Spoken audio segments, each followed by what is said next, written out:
ফেলতেছে। তখন এই গোয়েন্দা তাদেরকে বলল যে তোমরা এই সামনের দিকে এগিয়ে যাও, ওখানে একজন ব্যক্তি, একজন মানুষ তোমাদের অপেক্ষা করতেছে, সে তোমাদের সাথে কথা বলবে, সে তোমাদের বিষয়ে জানার জন্য খুবই আগ্রহী। তথা দাজ্জালের কাছে আগেই নিউজ পৌঁছে গেছে যে তারা এখানে আসতেছে, এই জন্যই সে জানার জন্য কিন্তু আগ্রহী।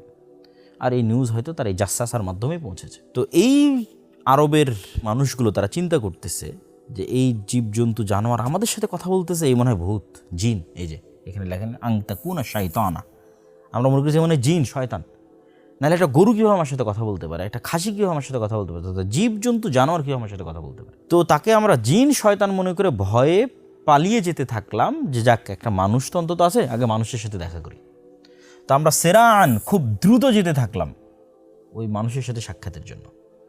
তা আমরা যখন ঢুকলাম তখন দেখলাম আদম ইনসানিন, এত বিশাল দেহের মানুষ আমরা আগেও কখনো দেখিনি, পরেও কখনো দেখিনি। এবং তাকে খুব শক্তভাবে বাঁধা আছে, তার হাতকে তার কাঁধের সাথে এবং তার হাঁটুকেও শক্তভাবে, হাঁটু, কাঁধ, হাত এগুলো খুব শক্তভাবে বাঁধা আছে। তো অনেকেই মনে করে যে বিশাল দেহের মানুষ দাজ্জাল কিভাবে, অথচ দেখেন এটাও অযৌক্তিক নয়। কেন অযৌক্তিক নয়? স্বয়ং রাসূল সাল্লাল্লাহু আলাইহি ওয়াসাল্লাম বলছে এবং আল্লাহ সুবহানাহু ওয়া তাআলার পক্ষ থেকে রাসূল সাল্লাল্লাহু আলাইহি ওয়াসাল্লামের মাধ্যমে আমরা জানি যে আদম আলাইহিসসালাতু ওয়াসসালামকে সৃষ্টি করা হয়েছিল, তিনি ছিলেন 60 গজ উঁচু। তো আদম আলাইহিসসালাতু ওয়াসসালামের মিন উলদে আদম, আদমেরই সন্তান তো দাজ্জাল।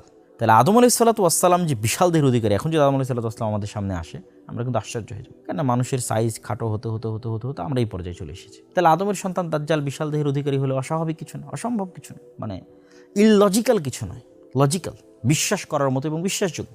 তো আমরা এই বিশাল দেহের অধিকারী মানুষকে দেখে আমরা ওয়াইলাক মা আনতা, এই তুমি কে? তখন সে বলে যে তোমরা তো আমার খবর জানবেই, তোমরা আগে বলো তোমরা কারা। মানে দাজ্জাল বলছে আমি কে এটা তোমরা জানবেই, তোমরা আগে বলো তোমরা কারা। তো আমরা বললাম যে আমরা এরকম আরবের মানুষ, এভাবে আমরা সফর করেছিলাম, পুরো ঘটনা তাকে শোনালাম। দাজ্জাল তখন এই আরবের মানুষদেরকে 4টে বিষয় সম্পর্কে জিজ্ঞেস করেছে। 1 নম্বর হচ্ছে নাখলে বাইসান, 2 নম্বর হচ্ছে বহায়রা আত-তাবারিয়া, 3 নম্বর হচ্ছে আইনে জোগার এবং 4 নম্বর হচ্ছে আন নবিয়িল উম্মিয়িন। এই 4টে বিষয় সম্পর্কে সে জিজ্ঞেস করেছে। নাখল বাইসান, এটা একটা খেজুর বাগান, বাইসানের খেজুর বাগান সম্পর্কে আমাকে বলো। বহায়রা আত-তাবারিয়া, এটা একটা লেক, এই লেক সম্পর্কে আমাকে বলো। আইনে জোগার, এটা একটা ঝর্ণা, এই ঝর্ণা সম্পর্কে আমাকে বলো। আর যারা পড়ালেখা জানে না, লেখা জানেন না, এই রকম নবী, আমাদের মুহাম্মদ সাল্লাল্লাহু আলাইহি ওয়াসাল্লাম কিন্তু পড়তেও পারতেন না, লিখতেও পারতেন না, সেই নবী সম্পর্কে আমাকে সংবাদ দাও। তো এই 4টার মধ্যে 3টে খুবই ইম্পর্টেন্ট, নাখলে বাইসান, বহায়রা তাবারিয়া, আইনে জোগার, এই 3টে চলেন আমরা একটু দেখে আসি।